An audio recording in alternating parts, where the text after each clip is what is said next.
Today I am doing almost like a part 2 of my last video, which was reading 1-star reviews of my favorite books.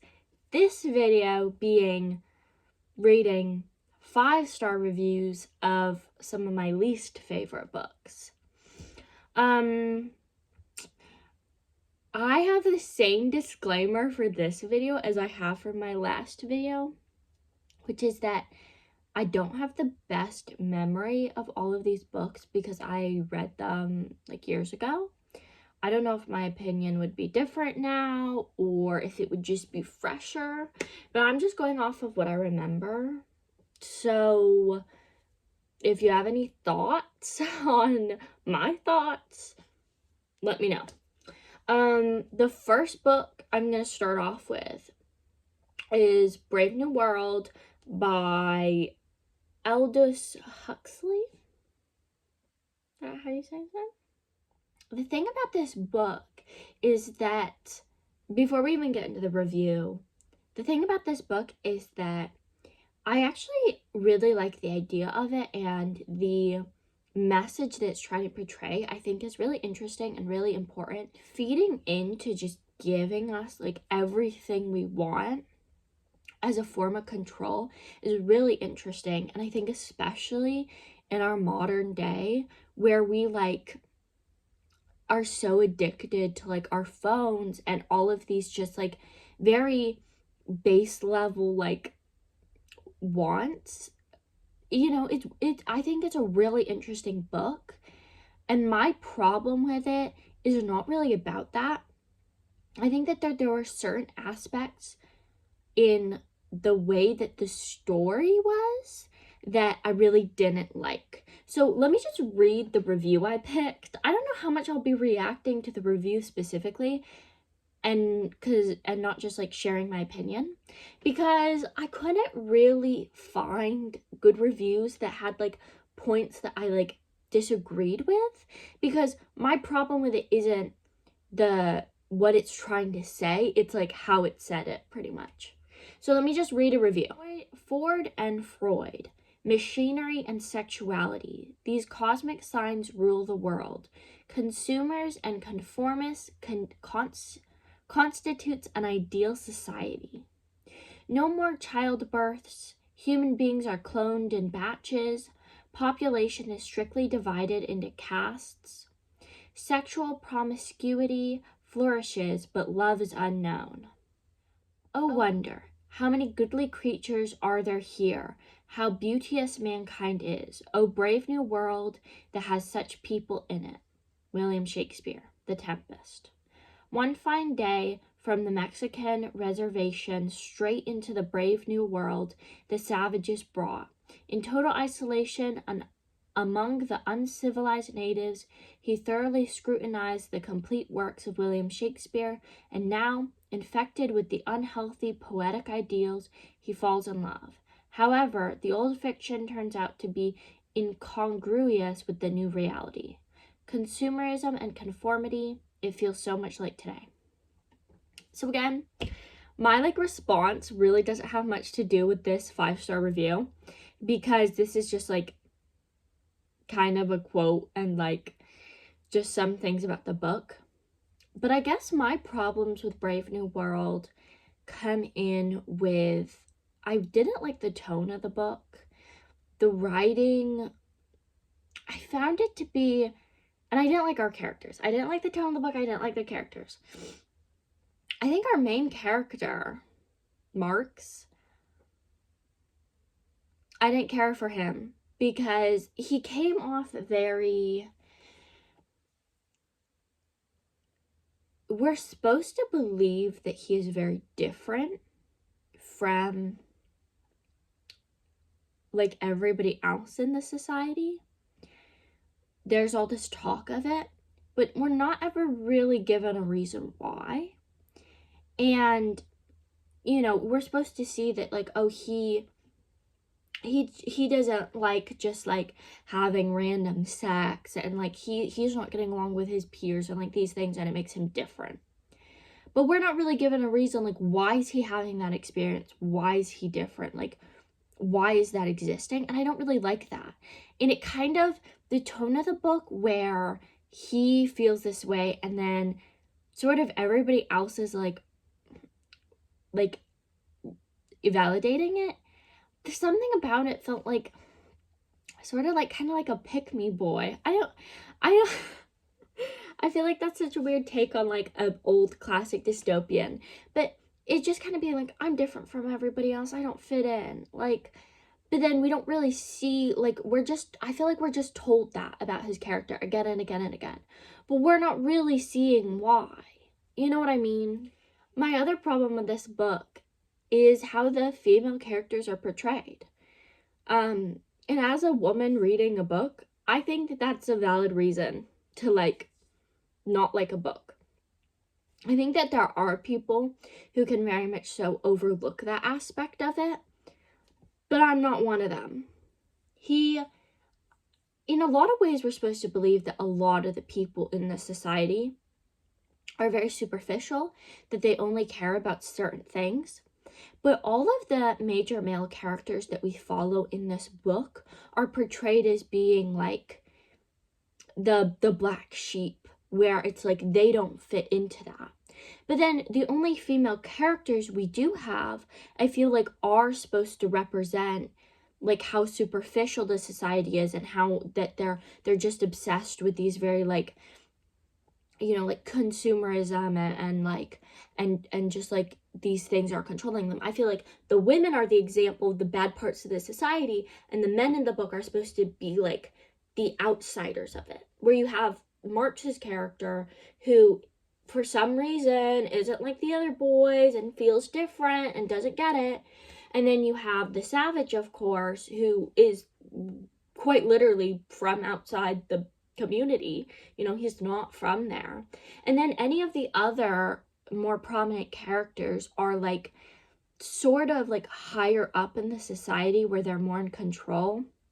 And so we're seeing it from this perspective of like who is making the society like that.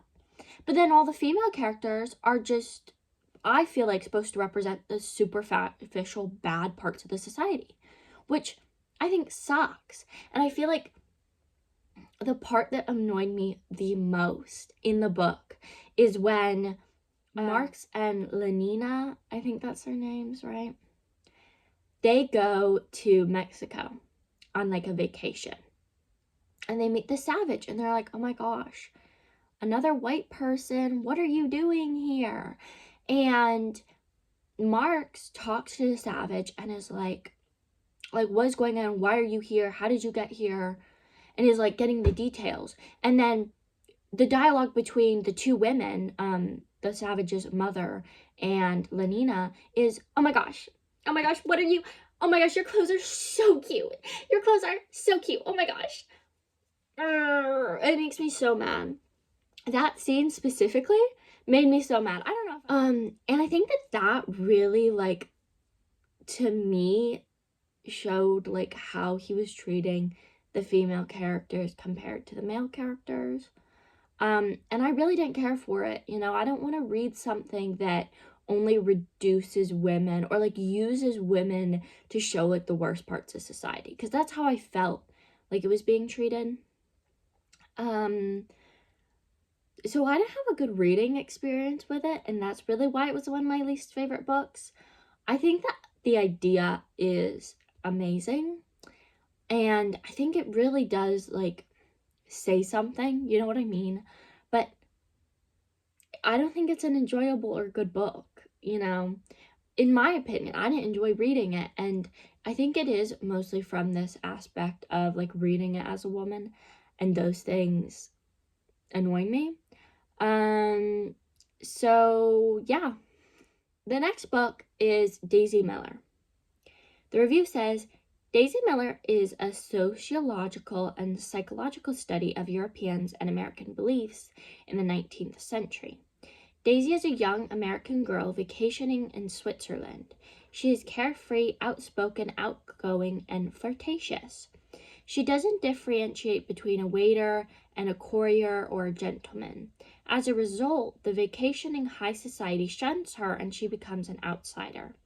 But as we read on, we realize Daisy is just a young girl who does not care what society thinks about her.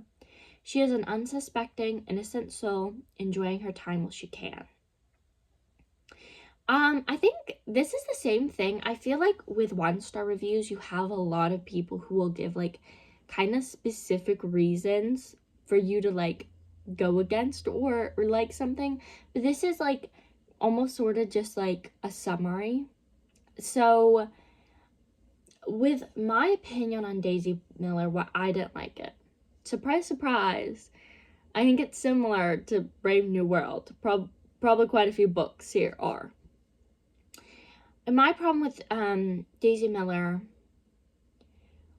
they were trying to show this like new wave, especially like a difference between, as she said, Europeans and Americans, but also just younger women and older women, and how like the expectations were different, and how like the younger women were doing these things that were seen as so like you can't do that, you know. And in the end, where in her review she says she's just a young girl who doesn't care what society thinks of her, she's unsuspecting, innocent soul, enjoying her time while she can. The thing about her is, I think especially where she dies at the end of the book, I feel like there's almost this energy of like she got what's coming to her kind of a tone to it, where it's like, yeah, well, if she wasn't out, you know, being a whore, then maybe she wouldn't have like died from, I think like disease transferred by mosquitoes is what she died from. It's like, well, if she wasn't out, she wouldn't have gotten sick, and then she wouldn't have died, so she got what was coming to her.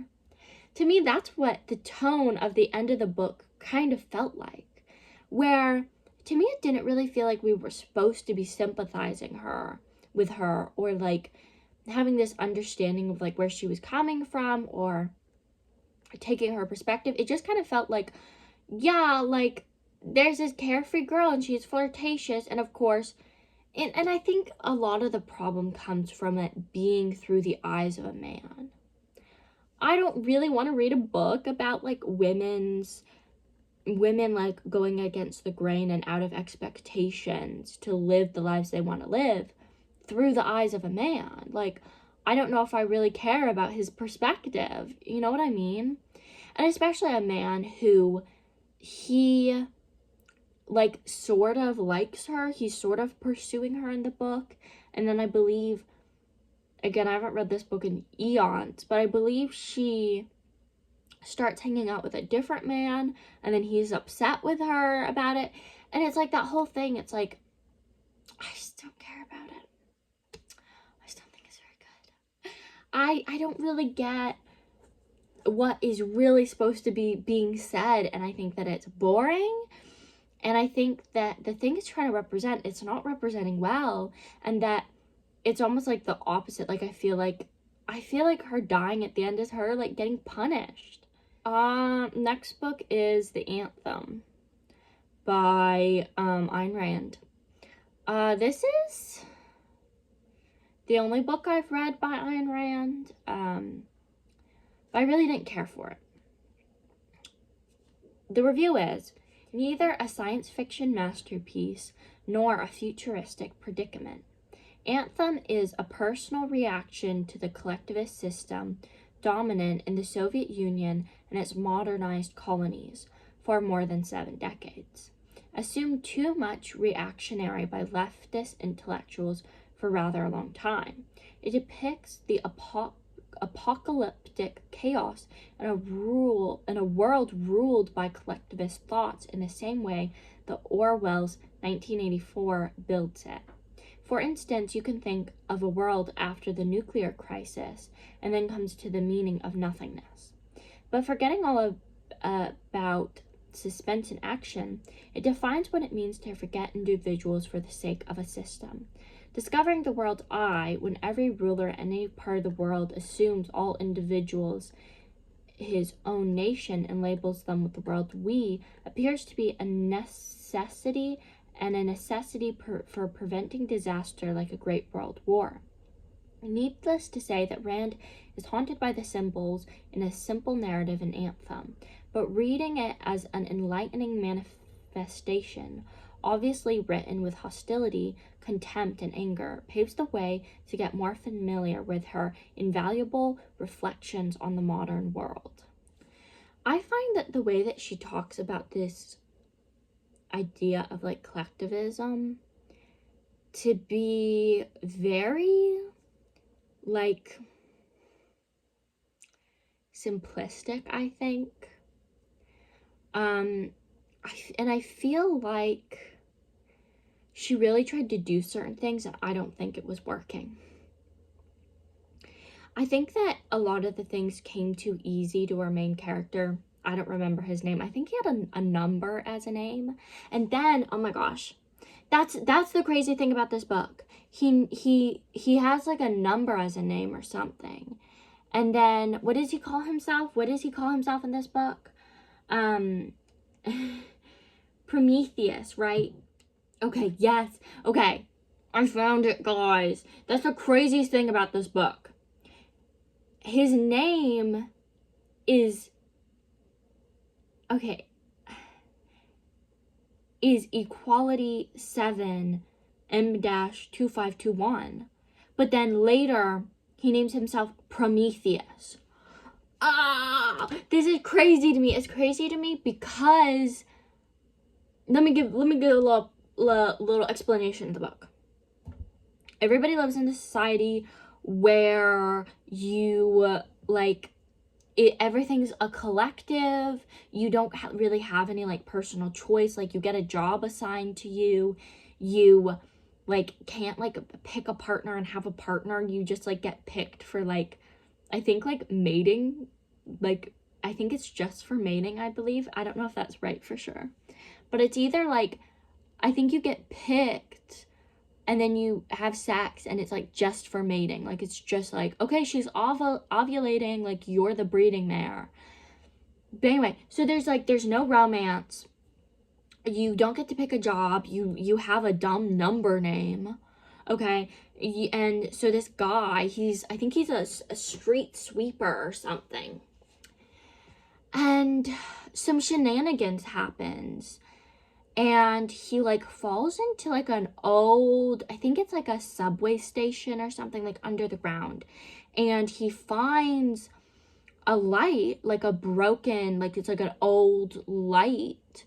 And he somehow figures out how to make it work by experimenting on frogs. And then he's like, oh my gosh, I am going to save our society because we don't have electricity. I just discovered this. I'm going to bring it to like our town hall meeting, and then they're gonna love me. They're gonna think, oh my gosh, that's awesome, I'm gonna do this for us, it's we. And the whole time he's talking about it, he's like, we found this. It's of course it's not him, it's we found this, we're gonna profit from this, blah blah blah blah. He takes it to the meeting and they arrest him. And then he breaks out like so easy. I swear to God, if I remember right, he breaks out in like one day. Not one day. What am I talking about? I swear it's only like 2 pages that he's in jail. Like, that's why The Count of Monte Cristo is a damn good book. That man was not in prison for 2 pages. That man was in prison for like 15% of the book. Anyway, not the point. Okay. He breaks out, he escapes, and he runs away. So he runs out of like the area where these people are living, the civilization, and he goes and finds like some old person's home. Like not an old person, like it's like a dead person's home. It's just like left there. And there's a library. And he's reading all these books and he's studying, and then he goes, oh my gosh, and oh my god, the page annoys me so much. I remember I was so pissed when I read that page where he discovers like a singular pronoun, where he goes, it's not we, it's I, it's not us, it's me. And I'm like, ugh, I don't know, the writing annoyed the shit out of me. His character annoyed the shit out of me. Okay, and he discovers this, right?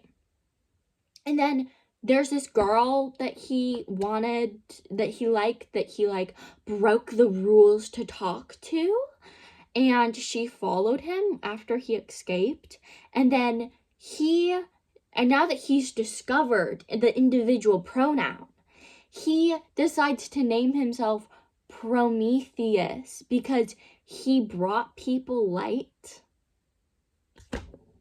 Boy, this is like, to me, that feels so much like when like Taylor Swift like references mythology, where it's like, or like old literature stuff. Like, girl, like, that was not the meaning of Romeo and Juliet. Like, that's not what Romeo and Juliet was about, girl.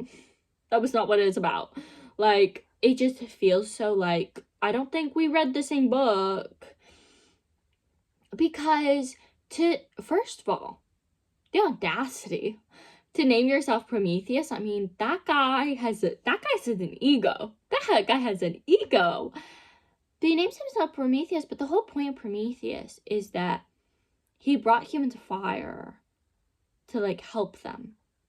And then he got punished by the gods forever and ever and ever, and he got like tortured, and like he's like an eternal, torturing for helping people.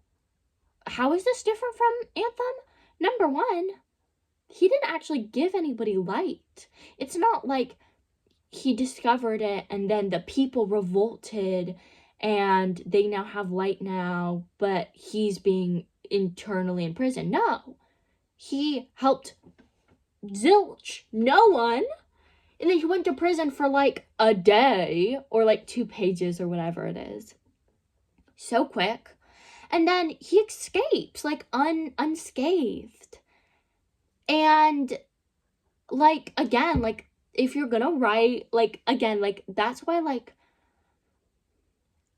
the Count of Monte Cristo does a better prison like thing, where like you understand why he was so upset about being imprisoned forever, because it was more than 2 pages long.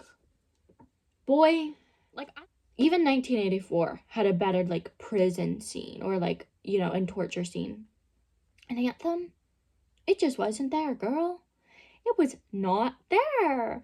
So he names himself Prometheus because he's the bringer of light. But then he names his girlfriend Gaia because she's a woman. The poor like characterization of women once again. I mean, I feel like it's such like an obvious tell that he gets a name based on his actions, even though it's a horrible depiction of what Prometheus' story is about. But then she gets named after pretty much just being a woman. Like, it's like, oh, she's like giver of life. It's like, okay, bro has a uterus. Like, she wasn't given a name based on like, and we don't really see her characterized. Like, that's my thing I feel about like Ayn Rand's characters. Even though this is like, I've read only 2 books by Ayn Rand, and it's not really even her big ones. Like, I kind of just like know a lot about the Fountainhead, and my impression of her characters from the Anthem, Fountainhead, and I read a play by her. She has this play about this guy going to trial for something. I can't remember what it's called. Is that all of her characters are only there to like support the male characters, and any plot that they have of their own is just like supposed to say something about the male character. And I feel like that's really represented by how she decided to name them after Greek people. Again, his being about his actions and her pretty much just being about her being a woman. Like, tell me if you have a different interpretation on why she would be named Gaia, but I really don't think there is one. Let me know. But, okay, I think it's ridiculous that he named himself Prometheus. That pissed me off. But I think the thing that really frustrates me about this book is, I think a problem that I find a lot in like modern day Hollywood movies, which is that although he's supposed to be like struggling, you never see him struggle. Like, there's this attitude where the whole world is against him, but the whole world is against him because he's just perfect, and he's so tall, and he's so handsome, and he's so smart, and not like those other boys that don't speak out and aren't an individual and like aren't tall and awesome like he is, and like they wouldn't break the rules to talk to a woman, and that's why he's being oppressed. He's being oppressed because he's awesomer than everybody. Like, shut up. And that's the thing that kind of annoys me about it, is that way of like talking about individualism, I think is such an uninteresting way to talk about individualism. I think it sucks, actually. You're gonna tell me that your book about individualism is just like, close your eyes and imagine like the most annoying man you know who is also tall. That's our main character. Like, I don't know, that sounds stupid, but I guess what I'm trying to say is that I feel like the way she talks about individualism is really just about, like, idealism. I think that's what it is. Like, I feel like she's mixing up individualism and idealism. She doesn't talk about how, like, I feel like everybody is individual even if you can't help it. And maybe that's not always ideal, but, like, we all got our own stuff going on, and like, but like the way she represents it as just like, yeah, there's this guy and he's just like the best at everything, and he easily does scientific experiments on frogs and figures out how light works, and he easily gets out of prison, and he easily figures out about individualism. We don't see him struggle. We don't see him have any flaws. The only flaw he has is that these people are against him, that society is against him. And I think that is a horrible plot. I think that's a horrible plot for a book. To just be like, yeah, he's struggling because all these people hate him for being awesome. Shut up. Like, that's so like bad Hollywood writing. What do you mean this is supposed to be like some great dystopian novel? Because it's not. It's funny that I have 2 dystopian novels on here. And that's the thing that annoys me too about it. At the end of the book, you don't actually see him like starting anything new or whatever. He just goes, I'm gonna get my wife Gaia, named after like Mother Nature. I'm gonna get my wife Gaia to birth me a bunch of kids, and then we're gonna make a new society, and then it's gonna be awesome.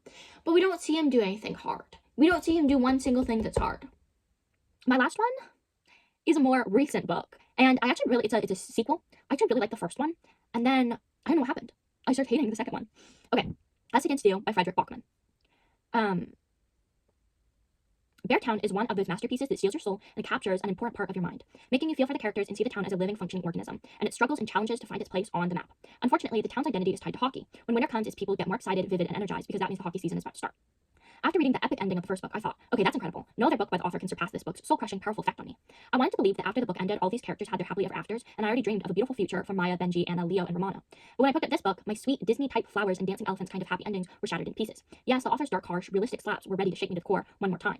Beartown loses its team and financial resources simultaneously. Their rival, Head, transfers their major team members. Everyone is so unhappy, angry, and disappointed. The beginning of the book is a little slower, taking us on a journey to the past to remind us of what happened in the first book and what caused the town's new struggle. After the violent incident, Maya had completely changed, and verbal abuses and attacks have continued to harass her. She's a ticking time bomb about to explode. Her brother Leo slowly shows signs of growing anger because he still blames himself for not being able to protect his sister. Their father and team's coach, Peter, is also falling apart because of his family's drift away. He cannot find a way to do the things right. He also lost his job, and without hockey in his life, he doesn't know who he is or what his life purpose is. He cannot show his feelings, so he closes himself off, building more barriers to hide his pain and anger. I want to grab him by the collar and scream in his face, please talk to your wife, listen to what she says, she's smarter than you. Another bomb ready to destroy himself is Benji, still living with his big sisters, fierce about his father and fierce about keeping his sexuality a secret. And let's not forget about Amma and Bobo. They seem so lost and so defeated, and they deal with their own family struggles. I love those kids so much, and it's not good to see them back. And it's so good to see them back, sorry. As I mentioned, the first parts of the book were a little slow and disappointing for me. But then Elizabeth Zekel was hired as a new female coach, and yes, my attention was already captured. Finally, a brand new, feisty, vivid, incredible character joined the team. New lies and secrets start to come out, tension rises, and yes, you want to chant with the excitement because finally the book returns to its amazing pace, and you cannot put it down because things get uglier, more violent, and vulgar. You keep reading because your heart throbs faster and you want to know what's going to happen next. And of course, the conclusion is magnificent one more time. So I'm happy to go back to Beartown and read more about the character's journey and be introduced to the brand new amazing characters. So, I really liked the first Beartown book.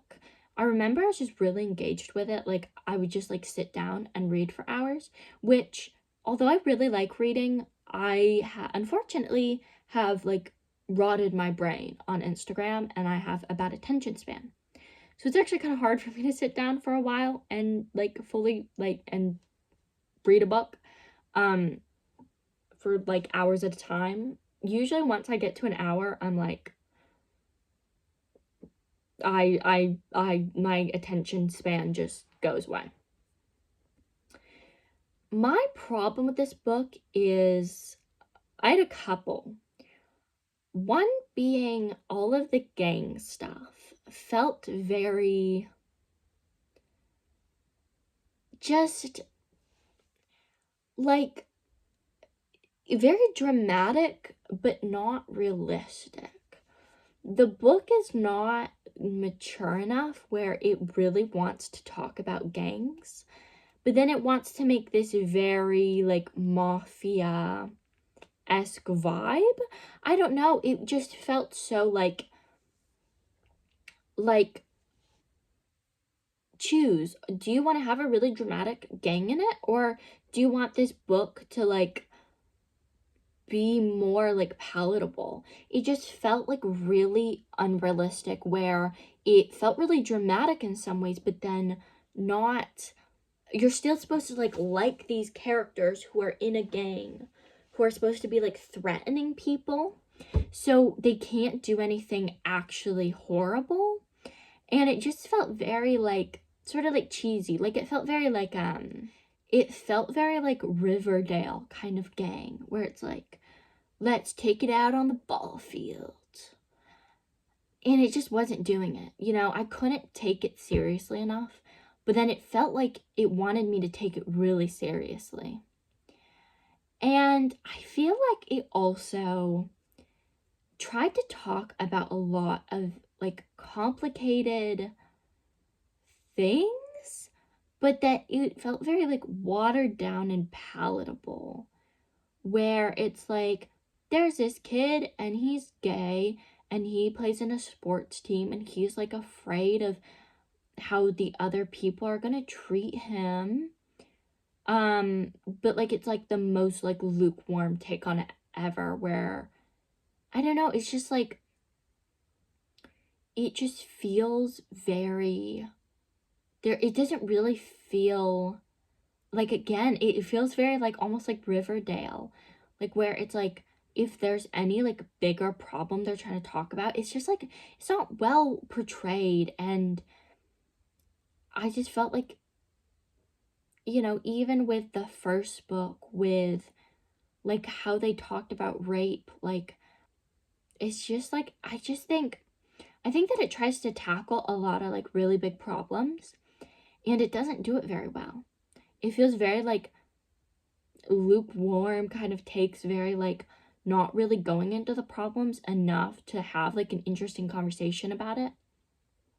And it kind of feels almost, like, performative. Like, I don't know, like, it felt like he was trying to hit his mark on, like, how many, like, marginalized conversations he could have.